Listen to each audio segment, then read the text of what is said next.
안녕하십니까. 여러분, 오늘 박사님. G 아티언스 어디 잘 2024에 오신 여러분들 진정으로 환영합니다.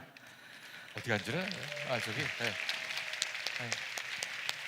에, 저는 오늘 이 자리에서 여러분들과 함께 몇 가지의 논의를 할 예정입니다.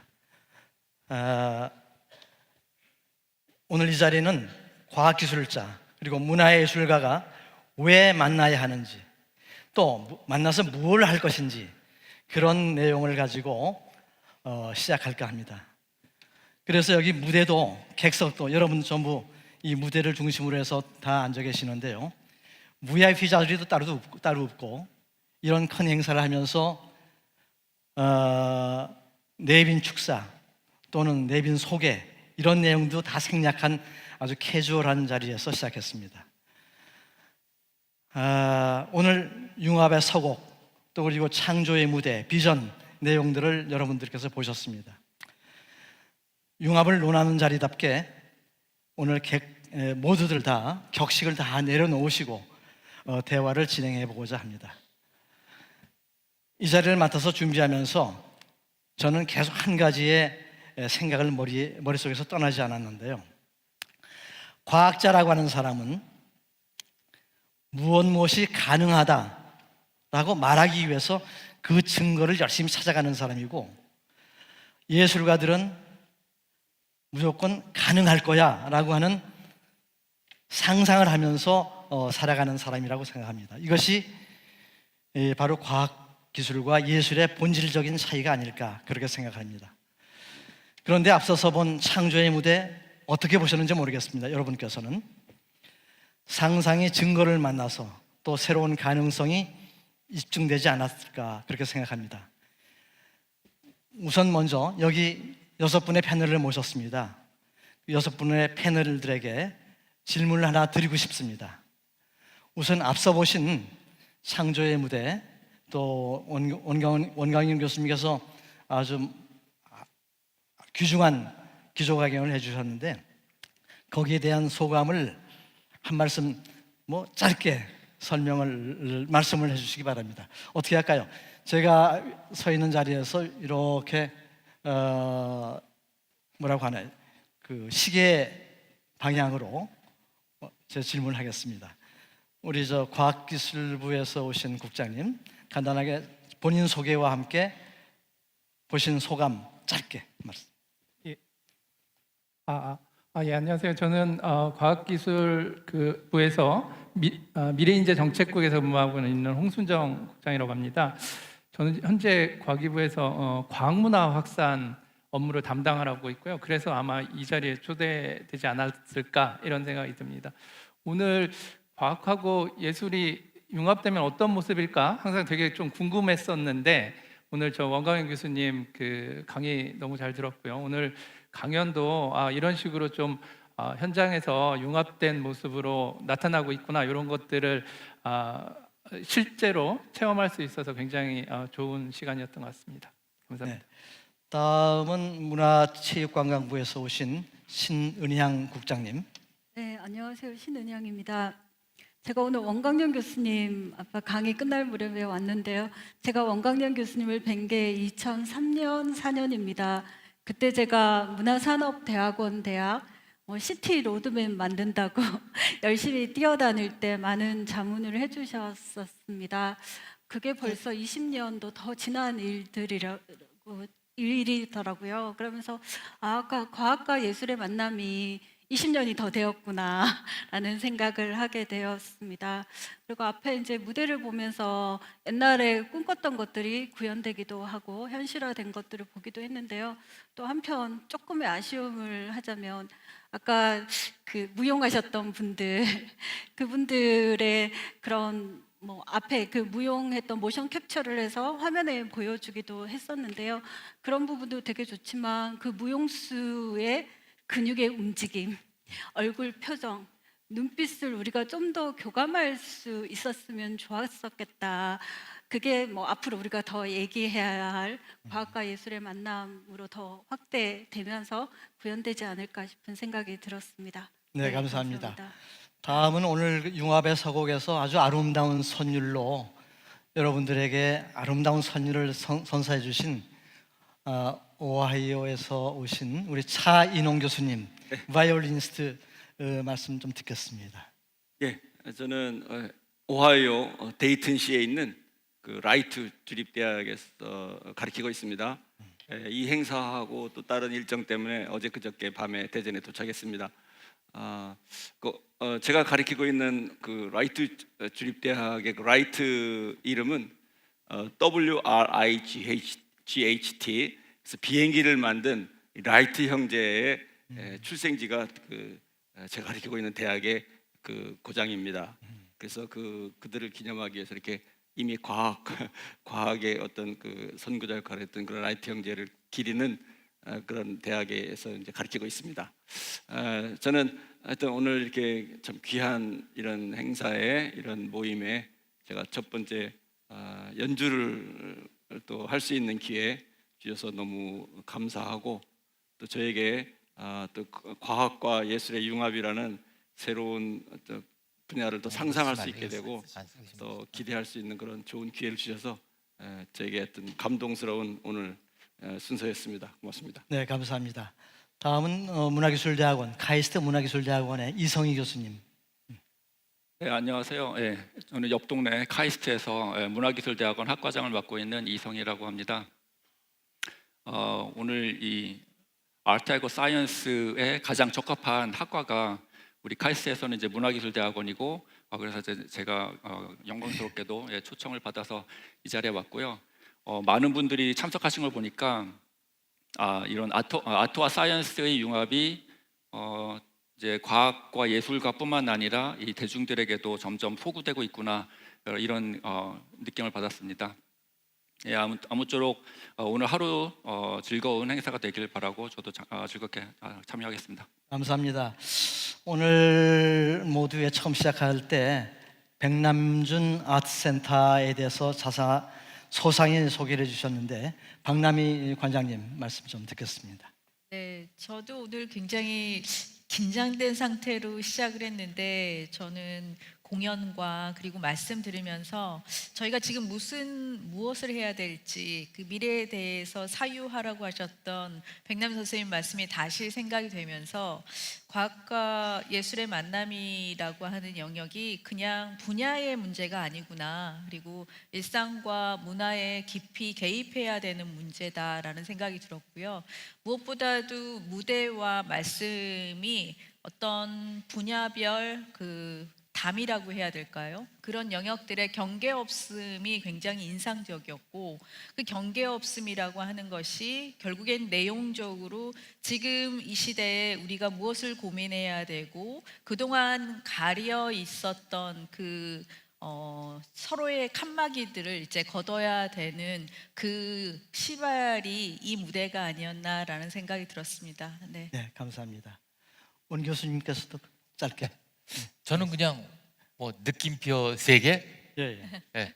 하나는 저희 그 카이스트 문화기술대학원을 설립할 때 큰 도움 주신 신은영 정책관님, 제 느낌표와 이모티콘 하트 하나를 더 추가로 드리겠습니다. 그동안 제가 정말 이렇게 지원해 주셔서 고맙습니다는 말을 한 번도 못했던 것 같아요. 그래서 그게 계속 저한테는 빚으로 남아 있었고요. 이 자리에 오셔서 정말 반갑고 고맙습니다. 또 하트 하나는 차인홍 선생님. 제가 항상 차 선생님 연주는 제가 관객으로 그냥, 저는 차 선생님을 무대 위에서만 이렇게 올려다 봤는데, 이렇게 같은 맘먹는 자리에 이렇게 와서 정말 기쁘고요. 또 전체적으로 또 느낌표 하나는 이런 행사를 정말 저는 생각보다 굉장히 규모도 크고 또 굉장히 멋있는 행사 같아요. 준비해 주신 또 여러 주최자, 또 김명석 교수님께 드리도록 하겠습니다. 감사합니다. 이번 행사 주제는 아티언스이죠. 아티언스라고 하는 말은 뭐 너무나 잘 아시다시피 아트와 사이언스의 합성어라고 되어 있죠. 이 내용은 우리가 지금 속해 있는 곳이 대덕 연구개발특구, 그러니까 지금까지 성장해 왔던 대전의 과학도시 인프라를 바탕으로 해서 과학과 예술이 융합해서 새로운 예술적 결과물을 만들어내는 과정을 상징한다 하는 그런 키워드로 생각할 수 있을 것 같은데요. 아까도 말씀 있으셨지만 오늘 주제 강연을 맡아주셨던 원광현 박사님께서 10년 전에 이 아티언스라고 하는 것을 창안해 주셨습니다. 그래서 대전 문화재단에서 여러 가지 형태로 아티언스 프로그램들을 만들어서 활동하고 있는 걸로 알고 있습니다. 그러면 오늘의 첫 번째 질문을 드리겠습니다. 첫 번째 질문은 과학과 예술, 이 위대한 만남은 꼭 이루어져야 할까요? 혹시 이런 만남 만나도 그만 안 만나도 그만 그거 아닐까요? 여러분들 생각과 함께 우리 이성 교수님께 한번 먼저 마이크를 돌리겠습니다. 네, 사실 과학과 예술의 만남은 어떻게 보면 이제 필연적이다라고 말씀을 드릴 수밖에 없을 것 같은데요. 사실 과학기술의 진보는 인간의 욕구를 만족시키기 위해서 계속 발달해 왔다라고 모든 분들께서 아마 동의하실 것 같습니다. 근데 우리 이제 중학교, 고등학교 때 배웠던 그 매슬로우 욕구 5단계 다 기억을 하실 텐데요. 그 가장 기본을 보시면 인간은 이 생존과 안전의 욕구가 보장이 되어야 합니다. 이 생존과 안전의 욕구는 여태까지 보건과학과 또 기초과학들이 생존과 안전의 욕구를 만족시키기 위해서 발달을 해왔고요. 또 인간이 생존과 안전의 욕구가 만족이 되면 그 이상에는 이 사회적 욕구와 이 존경의 욕구를 추구하게 되어 있습니다. 이 사회적 욕구와 존경의 욕구는 저는 이제 정보통신 기술이 이를 위해서 많은 기여를 해왔다 생각합니다. 여러분들 예전에는 이 오프라인에서 만나는 사람들과만 사회적 관계를 형성했다면 지금은 온라인에서 SNS를 통해서 또 많은 사회적 관계를 형성하면서 또 본인의 어떤 존경의 욕구를 만족시키는 이런 현상들이 있고요. 사실 이제 그런 것들이 다 만족되고 나면 그 위에는 최상위의 욕구로서 자아 실현의 욕구가 있습니다. 이 자아 실현의 욕구는 사실 문화, 예술과 관련이 깊습니다. 여러분들 소위 이런 얘기 하잖아요. 중고등학교, 그다음에 30대, 40대까지는 국영수로 살고 국어, 영어, 수학으로 살고 은퇴하고 나면은 은미체로 산다, 음악미술 체육으로 산다, 뭐 이런 말이 있듯이 모든 것이 만족이 된 이후에는 이제 자아 실현의 욕구를 위해서 살게 되는데 그것이 이제 음악, 예술과 미술이고 과학기술이 그것에 이제 도움을 줄 수 있는 이제 그런 시대가 왔다. 사실 아까 손미양 국장님께서 우리 아까 이제 무용수들 연주 나오는 거 약간 이제 말씀을 해주셨는데요. 그곳에서 잠깐 이제 소개를 드리겠습니다. 그 공연은 이제 저희 카이스트 시티 대학원 졸업생들과 또 재학생들이 이제 전문 무용술들과 함께 이제 콜라보레이션을 해서 만들어낸 공연이 되겠습니다. 거기에 사용된 기술은 여러분들 이제 라이다라고 그 이제 자율주행 자동차에 올라가는 센서가 있는데요. 그 센서를 이용을 해서 무용수들의 모션을 실시간으로 캡처를 하고 그 캡처된 모션을 그대로 플레이하는 것이 아니라 또 생성형 AI 기술을 접목을 해서 그 무용수들이 하지 않았던 모션까지도 이제 만들어내는 그러한 기술을 이용을 해서 또 문화예술의 어떤 새로운 가능성을 보여주는 이제 그런 시도였고요. 아까 국장님께서 말씀하셨다시피 이제 비단 모션뿐만 아니라 표정과 이런 생동감 있는 이런 느낌까지도 전달하는 것이 앞으로 남아있다고 볼 수 있겠습니다. 네, 감사합니다. 자세하게 설명을 해주시니까 아까 처음에 봤던 그 무대가 다시 새롭게 느껴지는 것 같습니다. 다음엔 과학기술부에서 오신 홍순정 국장님 어떠실까요, 혹시? 네, 저도 이성희 교수님 말씀하셨듯이 과학기술하고 예술은 우리 만나면 좀 필연적이어야 되지 않을까 이런 생각 좀 하고 있습니다. 저는 역사적 측면에서 조금 설명을 드리고 싶은데요.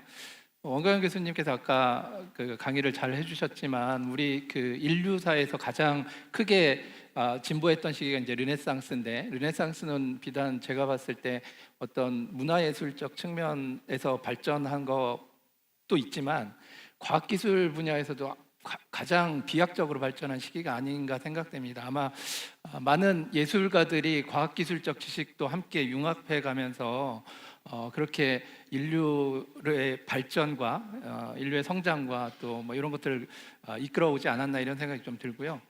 20세기 우리가 문화 산업이 이렇게 커지게 된 것도 사실 과학기술적인 지원이 많이 있었다고 생각이 듭니다. 우리가 뭐 영상 기술이라든지 디지털 기술, 방송 기술 뭐 이런 것들이 소수에게만 향유됐던 문화 산업을 일반 대중들에게 널리 알리는 어떤 기폭제가 돼서 무슨 우리가 지금 뭐 영상이라든지 영화라든지 이런 모든 산업들이 과학기술과 결합돼서 지금 나타났다는 걸로 좀 보여지고 있고요. 과학기술 측면에서도 저는 예술가들이 도움을 많이 주면, 제가 이제 광문화를 담당하고 있는데 광문화 학사는 굉장히 도움이 많이 될 것 같아요. 저희가 그 과학적 지식은 글로 읽으면 너무 어려워요. 그래서 사실 이해하기가 굉장히 어려운데 좋은 어떤 다큐멘터리라든지 이런 것들을 만들어지면 대중한테도 과학기술을 널리 하는 데 굉장히 도움이 많이 될 것 같습니다. 제가 한 10년 전에 BBC에서 그 제작한 다큐멘터리가 하나 있었는데요. 제목이 이제 How was the Earth made? 뭐 이렇게 하고 지구 46년 역사를 다룬 다큐멘터리인데 거기에 어떤 시각적인 아마 예술가들이 많이 참여하지 않았을까 이런 생각이 듭니다. 그래서 서로 결합하면 굉장한 시너지가 있을 거라고 생각이 들어서 반드시 융합되면 좋을 것 같다는 생각이 듭니다. 네, 감사합니다. 문체부에서도 또 다른 생각을 갖고 계실 텐데 신은양 국장님 어떠신지요?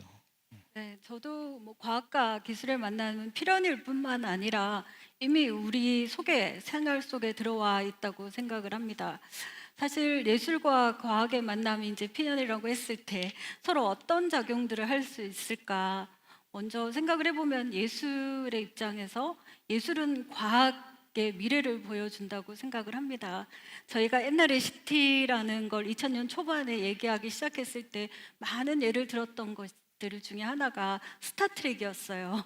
1966년에 나온 TV 드라마의 스타트rek의 화상이라거나 이런 화상으로 전화를 영상 통화를 한다거나 이런 것들이 뭐 현실에 다 구현이 되어져 있고, 또한 뭐 저 옛날에 2000년대 초반에 나왔던 마이너리 리포터의 투명 모니터가 구현되어지기도 하고 구현하기 위해서 노력하기도 하는 이런 것들이 과학기술을 사람들이 쉽게 더 접하게 만들고 일상 속에 깊이 들어올 수 있게 한다고 생각을 합니다. 또 한편 이런 예술은 과학기술 발전에 따른 문제점도 잘 지적을 하고 있는 것 같습니다. 저희가 조지 오웰의 문학작품의 1984를 보면 빅브라더의 등장에 대한 경고를 미리 하고 있고, 그다음에 제가 좋아하는 영화 중에 하나가 블레이드 러너인데 거기에 사이보그와 인간보다 더 인간적인 사이보그와 인간성이 무엇인가에 대한 질문들을 예술이 던져내면서 과학기술 발전에 대한 그런 문제나 그리고 해결 방법들에 대해서 같이 고민하는 것이 예술이 할 역할이라고 생각을 하고요. 또 한편 과학기술은 예술을 위해서라기보다 예술의 새로운 창조성을 더 넓혀나간다고 생각을 합니다. 아까 백남준 선생님의 비디오 아트는 비디오 기술에 힘입은 바 크고, 지금 저희가 뭐 사진은 대부분 이제 저희가 미술관에서 사진 작가 전시를 하는데 사진이라는 기술이 하나의 예술 영역에 들어온 지 오래되었고, 비디오 아트나 미디어 아트 이런 것들이 또한 새로운 예술적 상상력을 자극하고 예술의 새로운 장르를 열어나가기 때문에 이 둘의 관계는 필연적이고 또한 저희 생활 속에 깊숙이 들어와 있다고 생각을 합니다. 네, 감사합니다. 세 분 말씀을 들어보니까 과학과 예술의 융합이라고 하는 것이 단순히 선택이 아니고 필연적이고 필수적인 것이다라고 하는 말씀들을 해주셨고 분명히 그렇게 느껴지는데요. 그러나 과학과 예술 분명히 또 다른 고유의 영역이 있을 것입니다. 그렇다면 두 번째 질문을 드려보겠습니다. 두 번째 질문은 누가 더 먼저 서로의 문을 두드렸을까 하는 내용입니다. 과학기술이 예술의 상상력을 깨우는 역할을 더 많이 했을까요? 또 아니면 예술적 상상력이 과학기술의 한계를 뛰어넘도록 자극을 했을까요? 이 질문에 대해서 혹시 차인홍 교수님 말씀 주실까요? 네, 그 우리가 잘 아는 20세기 최고의 과학자 아인슈타인 그분께서 음악을 무척 사랑하셨다는 이야기를 제가 잘 알고 있습니다. 실제로 그분의 피아노와 특별히 바이올린 연주 실력은 거의 전문가 수준 정도일 정도로 뛰어났다고 하고, 당대에 이렇게 친구처럼 지내던 당대 유명 피아니스트들과 함께 이 연주를 즐기곤 했다고 하는 이야기가 전해지는데요. 실제로 유튜브에 그분의 연주라고 이렇게 오디오만 나오는 그 유튜브 사이트가 있는데, 저는 솔직히 좀 의심스러울 정도로 설마 이 정도 수준이었을까 할 정도로 정말 전문가 못지않은 연주 실력의 소리가 그 유튜브에 담겨져 있더라고요. 그 정도로 하여튼 음악을 사랑하고 좋아하고 실력 있는 분이었는데, 그분께서 오늘 이 이야기를 준비하면서 제가 떠올린 이야기는 그 아인슈타인이 연구에 얼마나 어려운 그 연구를 하면서 고심을 하고 어려웠겠습니까? 그런 연구에 몰두하다가 어떤 문제에 막히면은 그 돌파구를 늘 음악에서 찾았다고 합니다. 음악을 듣거나 본인이 연주하면서 그 실마리를 풀었다고 하는 이야기가 전해져 오는데, 그만큼 그 아인슈타인 그분께서 이미 예술과 과학과 하나 일치된다는 것을 이미 이렇게 실천하신 분 같습니다. 그러면서 아인슈타인께서 뭐라고 말씀하셨냐면은 지식은 한계가 있지만 상상력은 세상의 모든 것을 끌어안는다, 이렇게 얘기하셨고, 또 한 가지는 아인슈타인 과학자께서 하신 말씀입니다.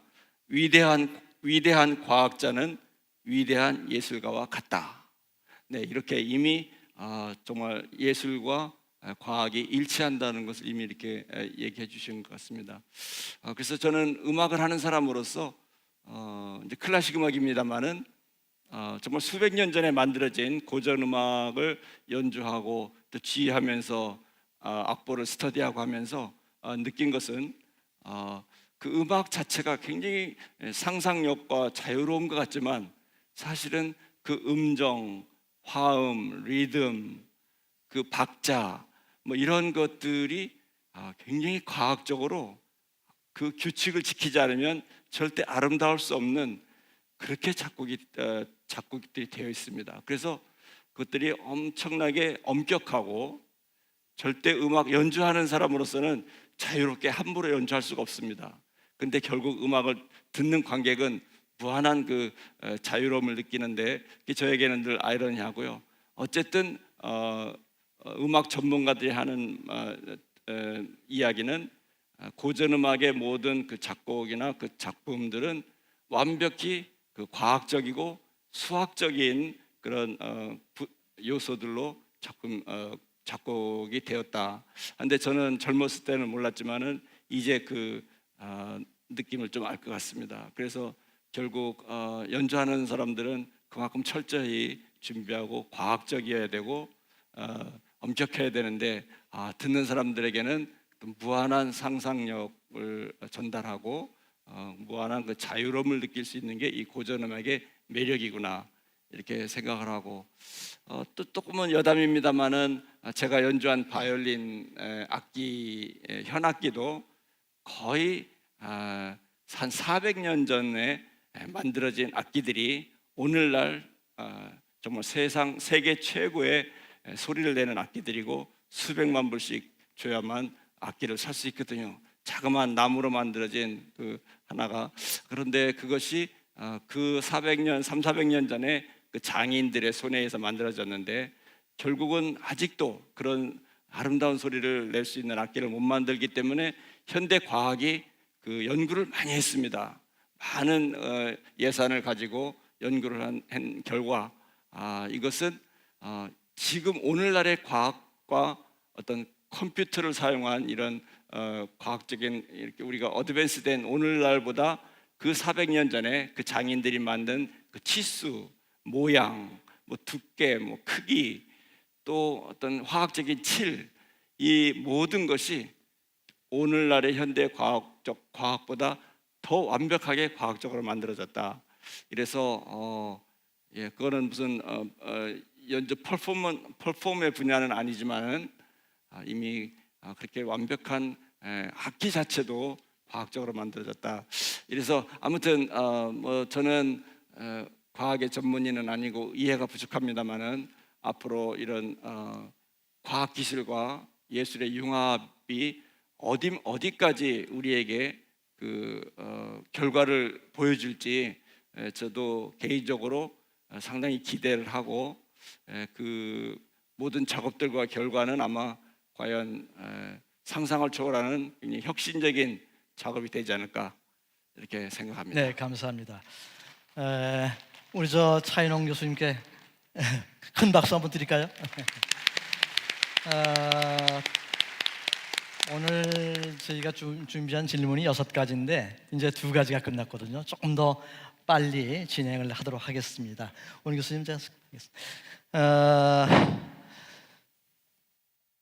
우리가 지금까지 과학기술과 예술의 융합을 이야기한 이유는 이번 행사의 키워드 바로 테크아트라고 하는 그런 키워드 때문이라고 생각합니다. 사실 테크아트는 단순히 과학기술이 예술을 돕는 차원을 넘어서 두 영역의 경계를 허물고 또 새로운 가치를 만들어내는 융합의 예술이라고 할 수 있는데요. 그렇다면 다음과 같은 3번째 질문을 한번 드려보겠습니다. 테크아트가 대중적으로 더 다가가기 위해서는 무엇이 중요할까요?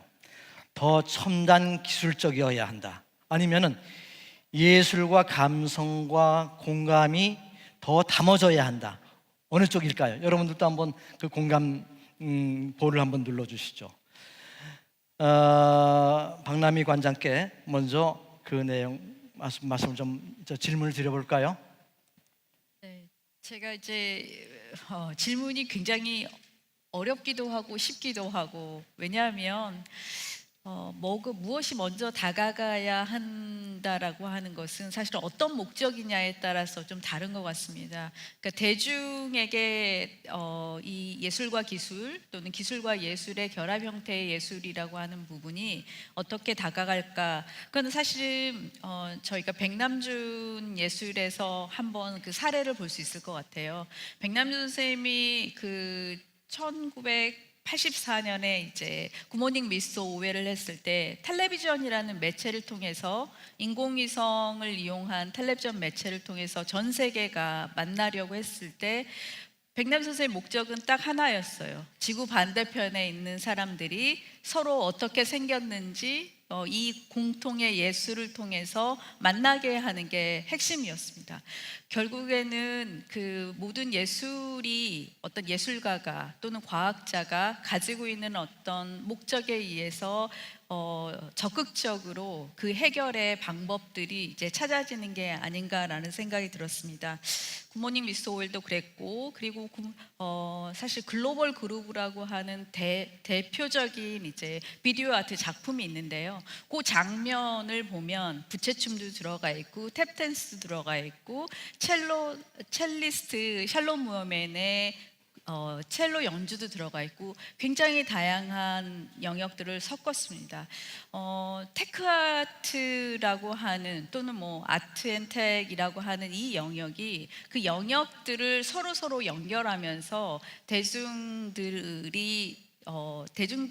대중들만을 대상으로 한 것이 아니라 어떻게 접근하고 무엇을 만들지에 따라서 그 다가가는 방식 길이 열리는 것 같습니다. 백남준 선생님이 이제 그런 길을 보여줘서 한번 좀 상기해 보면 좋지 않을까라는 생각이 들었습니다. 네, 감사합니다. 테크아트가 미적인 즐거움을 넘어서 사회적인 문제 해결 도구로 사용했던 경험담을 제가 한 가지 하겠습니다. 2000년에 그 뉴 밀레니엄이 시작을 했는데 그때 저희 연구실에서 미래의 로봇 디자인이라고 하는 말을 쓰면서 로봇 연구를 시작했어요. 그때까지만 해도 로봇이라고 하는 것은 공학자들의 연구 대상의 전유물이었는데 그때 저희 연구실에서는 인문학 그리고 예술 그리고 디자인 그리고 철학가 이런 사람들과 결합해서 새로운 감성 로봇을 제안했던 기억이 납니다.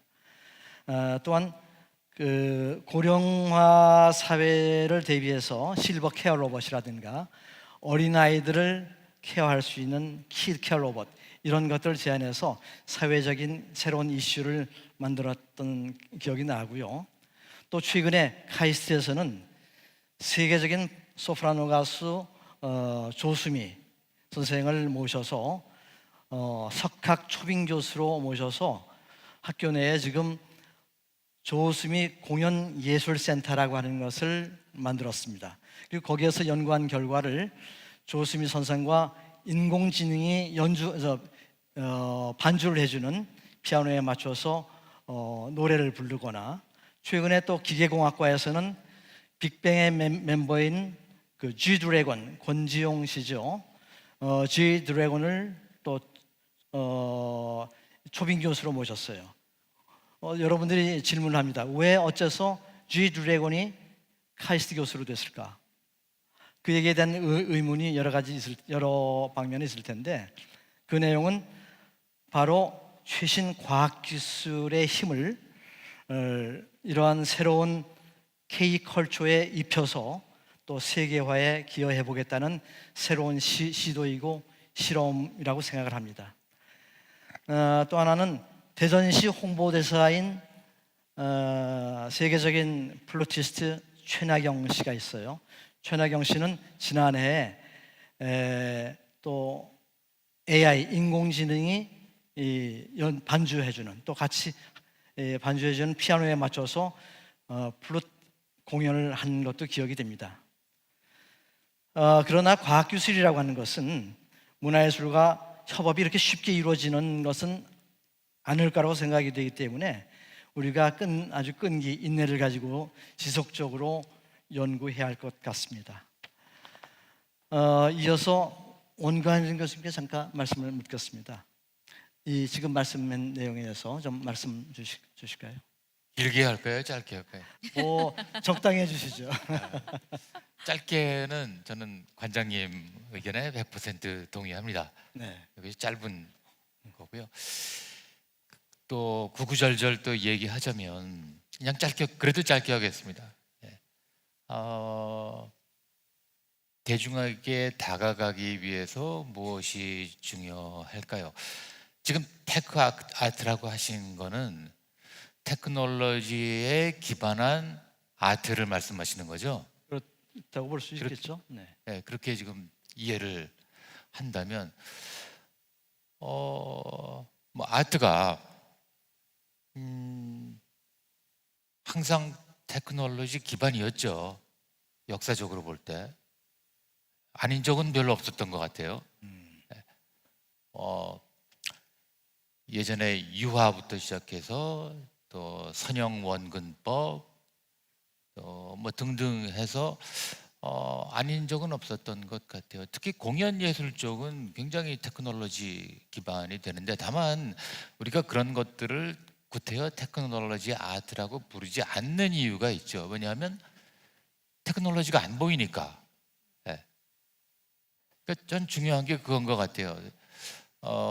지금의 테크놀로지 아트도 언젠가 미래에 살아남는 테크놀로지 아트는 아마 테크놀로지라는 단어를 안 쓰겠죠. 결국은 중요한 거는 얼마만큼 창작자가 테크놀로지를 100% 다 이해하는 정도를 넘어서 100% 자기 것으로 만들어서 완벽하게 테크놀로지를 도구로 사용하든 아니면 미디어로 사용하든 아니면 협업자로 사용하든 뭐든 완벽하게 제어하고 공존하고 만들어낼 수 있는가, 자기의 그 생각을 표현할 수 있는가가 저는 핵심이라고 봅니다. 네, 감사합니다. 다음은 우리 테크 아트라고 하는 말이 지금 계속 회자되고 있는데, 이 테크 아트의 가치를 산업적으로 어떻게 만들어갈 수 있을까, 이런 내용에 대해서 한번 말씀을 나누겠습니다. 테크 아트는 아직까지 정말 어디로 튈지 모르는 예측 불가할 수 있는 불가한 존재가 아닐까 하는 생각도 듭니다. 기존의 산업에 반짝이는 아이디어를 더하는 업그레이드 버전일 수 있을까? 아니면 아예 새로운 판을 짜는 게임의 체인저가 될 수 있을 것인지, 뭐 여러 가지 생각이 들 수 있는데, 그렇다면 네 번째 질문을 이렇게 드려보겠습니다. 테크 아트는 산업에서 기존의 틀을 혁신하는 역할을 할 수 있을까요? 아니면 새로운 산업의 영역을 만들어내는데 더 초점이 맞춰질 수 있을까요? 기존 산업을 새롭게 변모시킨다, 아니면 다른 영역의 새로운 산업을 개척할 것이다. 이에 대해서 혹시 이성희 교수님 말씀해 줄 수 있을까요? 네. 사실 원광희 교수님 말씀하셨던 것처럼 예술은 사실 그 기반에는 기술이 없었던 적은 없었던 것 같습니다. 뭐 예를 들어서 사진 기술이 발명이 되면서 그 전에는 이제 회화가 보이는 것을 그대로 묘사했던 것에서 넘어서 뭐 인상주의라든지 추상주의를 촉발한 계기가 됐었던 것도 있고요. 뭐 피상적으로만 말씀드리자면 생명공학 기술을 이용한 뭐 바이오 아트라든지, 또는 뭐 3D 프린팅 기술이 보급이 되다 보니까 또 조형 예술 쪽에서 또 혁신이 일어난다든지, 뭐 다양하게 접목이 되고 있는 것 같고요. 근데 이제 산업적 측면에서 제가 좀 더 요즘 느끼고 앞으로도 약간 예측하는 것은 이제 예술 창작이 점점 더 기술의 도움을 받으면서 대규모 자본 없이도 예술 창작이 가능해지고 있다라는 점이 좀 주목할 만한 현상이라고 생각을 합니다. 지금 예전에는 극장에서만 사람들이 문화 콘텐츠를 즐길 수 있었다면은, 지금은 매우 많은 분들이 넷플릭스나 또 유튜브를 통해서 이제 많은 문화 콘텐츠를 즐기고 계시는데요. 이런 창조 어떤 AI 기술이 접목되면은 보다 많은 콘텐츠 크리에이터들이 생기고, 이 콘텐츠 크리에이터들이 현재는 그냥 비디오를 레코딩해서 보여주는 이런 단계에 머무르고 있지만, 앞으로는 개개인이 영화 감독이 되어서 영화를 만들 수 있는 이제 이런 것들이 가능해지고 있기 때문에, 저는 감히 예측을 해보자면은 한 5년이나 10년에는 유튜브 같은 곳에서 개인이 만든 영화들이 많이 공개가 되고 사람들이 즐길 수 있는 이런 때가 올 거라고 생각이 되고, 그런 것들이 결국에는 기술과 예술가가 협력을 함으로써 예술의 저변이 훨씬 더 넓어지고 풍부해지는 이제 그런 현상이 보여질 거라고 생각을 합니다. 또 하나 시간 관계에서 여기까지만 하겠습니다. 그러시겠어요?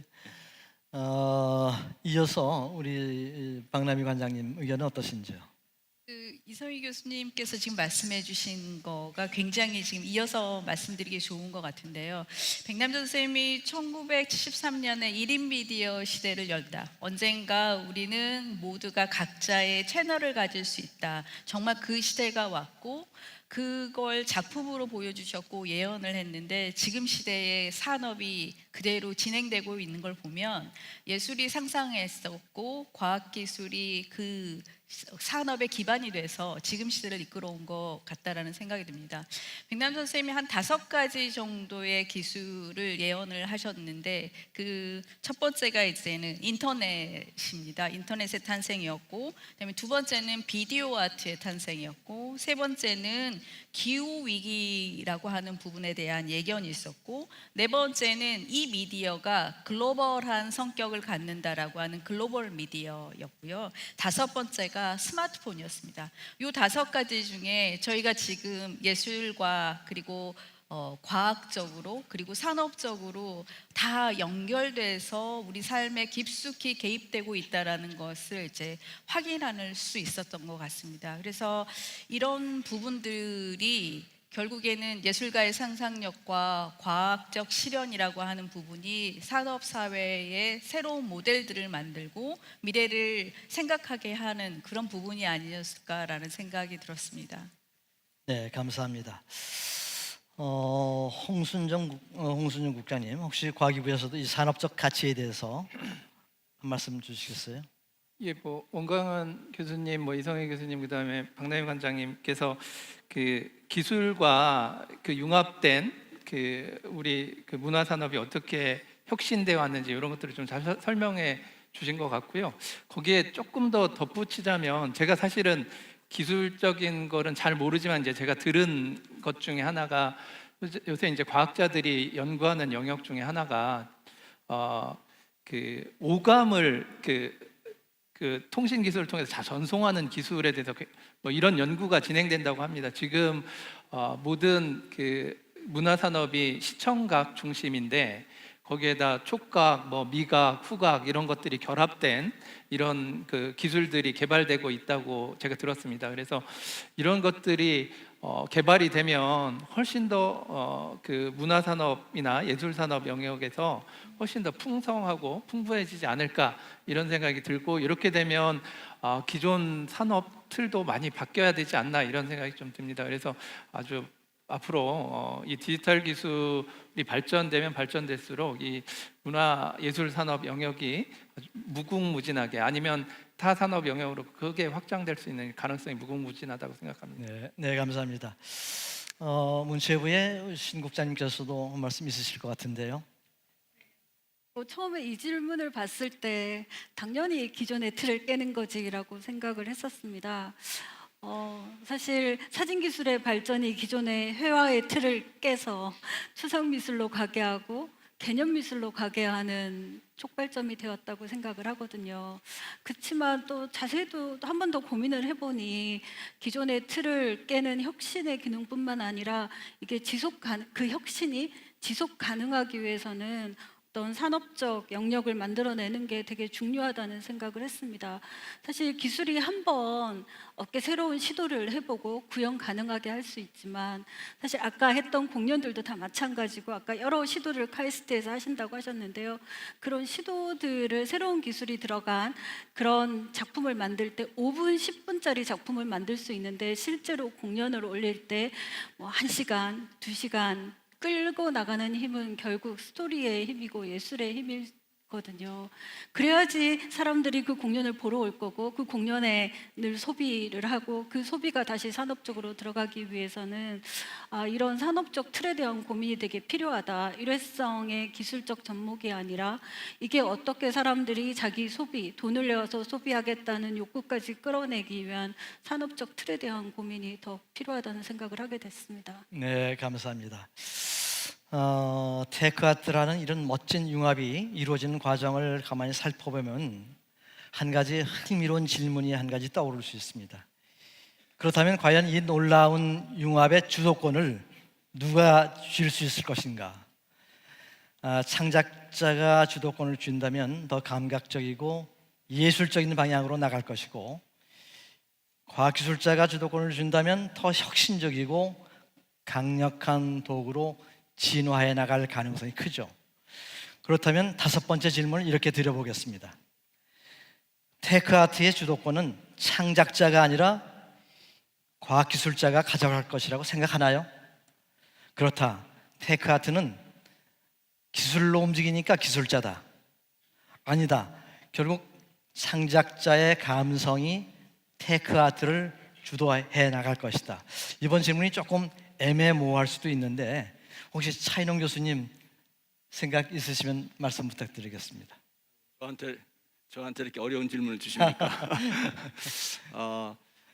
근데 어려운 질문 같지 않습니다.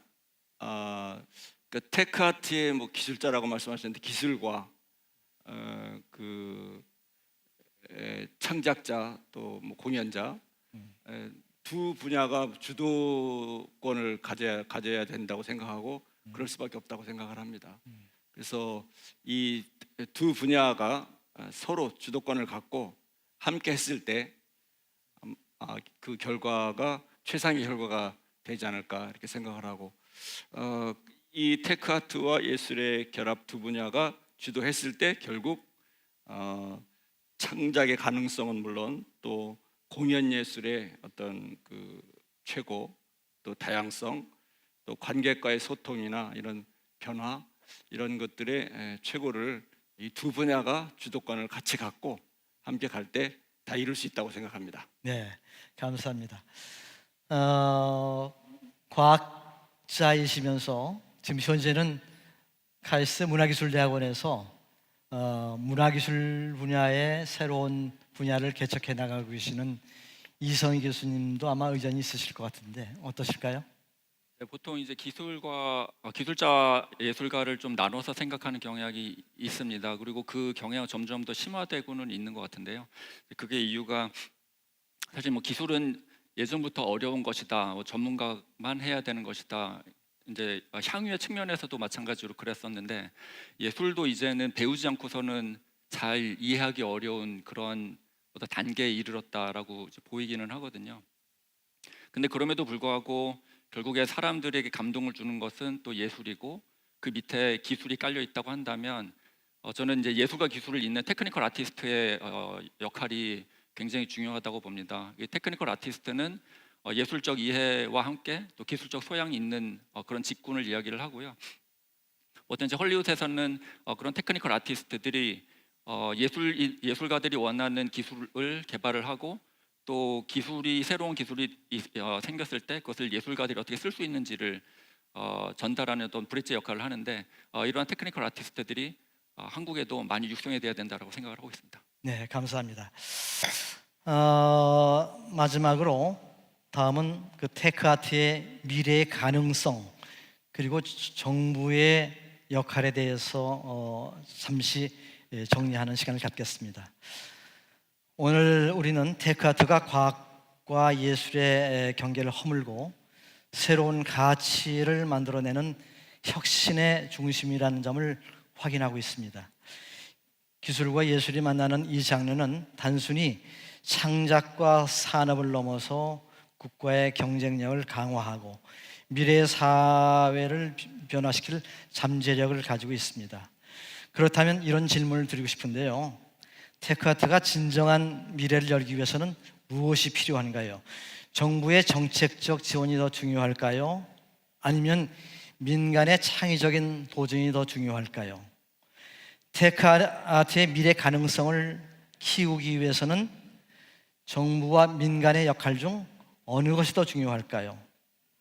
여기에 대해서 말씀을 묻겠습니다. 혹시 이성희 교수님 답변? 네, 사실 두 주체 다 당연히 중요하고요. 근데 저는 이제 정부에서는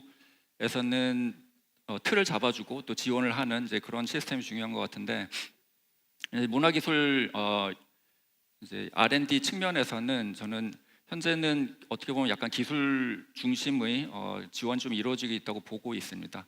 이제 그런 기술 지원이 또 어떠한 예술에 직접적으로 도움이 될 것인가라는 측면에서 조금 더 R&D가 과학자와 예술가가 같이 협업을 하는 구조로 좀 이루어지면 좋겠다라는 생각을 좀 하고 있고요. 그 외 또 하나는 어떻게 보면은 현재 R&D는 물론 RFP를 받아서 올라가서 내려오기는 하지만 여전히 조금은 하향식인 탑다운인 경향이 있는데 이런 탑다운의 경향이 어떤 발랄한 새로운 예술의 가능성을 자칫하면 잃어버릴 수 있는 위험성이 있다라고 보고 있어서 일부분은 상향적인 어떤 과제 발굴이 좀 필요하지 않나 생각을 하고 있습니다. 네, 감사합니다.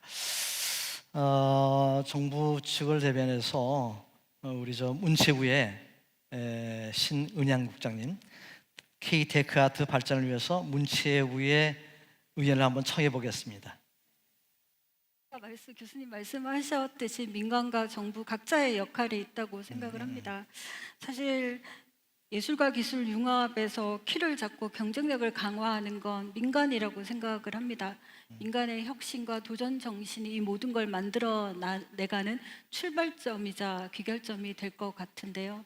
하지만 그 속에서 정부가 하는 일은 인프라적인 지원이라고 생각을 합니다. 아까 1인 미디어 시대라고 이제 얘기를 하셨는데 1인 미디어 시대에 저희 누구나가 다 예술가가 될 수 있는 시대가 되려면 저희가 다 그림을 잘 그릴 수 있는 게 아니고 문장을 다 쓸 수 있는 게 아니고 AI를 활용해서 하려면 AI를 학습하기 위한 대규모 데이터가 필요합니다. 생각보다 돈이 많이 드는 작업들인 거고요. 대단한 엄청난 DB 구축이 필요한데 사실 민간이 하는 데는 한계가 있거든요. 저희가 자율주행차 얘기를 하는데 사실 자율주행차 생각하면 문체부와 아무 상관이 없을 것 같지만 이게 구현이 되려고 하면 인간의 언어를 다 알아들을 수 있어야 합니다. 스탑, 멈춰, 악, 이 모든 것들이 위기 상황에 자동차를 멈춰야 되는 언어라는 부분을 자동차가 학습을 해야 하고 그를 위한 언어 데이터도 많이 필요한 상황들이거든요.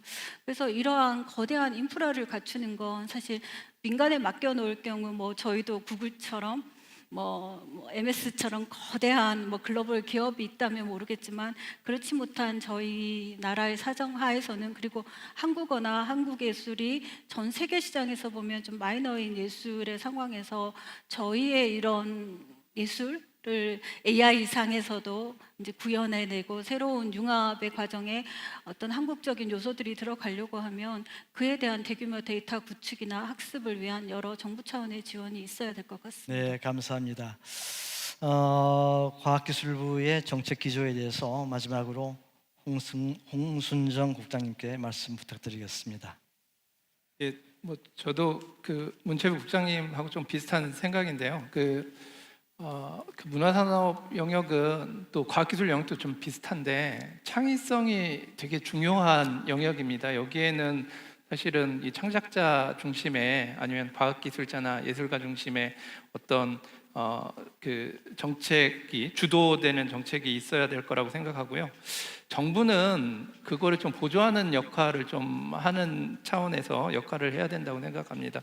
정부가 해야 될 사실 역할은 과기부만 할 수 있는 건 아니고요. 전체적으로 좀 보면 R&D 부분에서 사실은 그 R&D가 이런 예술 쪽하고 결합하는 것들이 많지가 않습니다. 그래서 이런 부분들을 어떻게 촉진하고 협업하고 하게 할지 이런 것들이 정부가 좀 해줘야 되는 역할이 아닌가 생각이 들고요. 두 번째는 또 그 문화산업 중에 창작자 보호해주는 역할이 굉장히 중요할 것 같습니다. 그래서 그 부분을 어떻게 제도화할지 이런 것들, 그 다음에 새롭게 이렇게 조성되는 산업에는 기존 그 규제랑 잘 안 맞는 부분이 많이 있습니다. 그래서 이런 규제를 어떻게 풀어줄지 이런 것들에 대한 것들이 정부가 주로 해야 될 역할이 아닐까 이런 생각이 듭니다. 네, 감사합니다.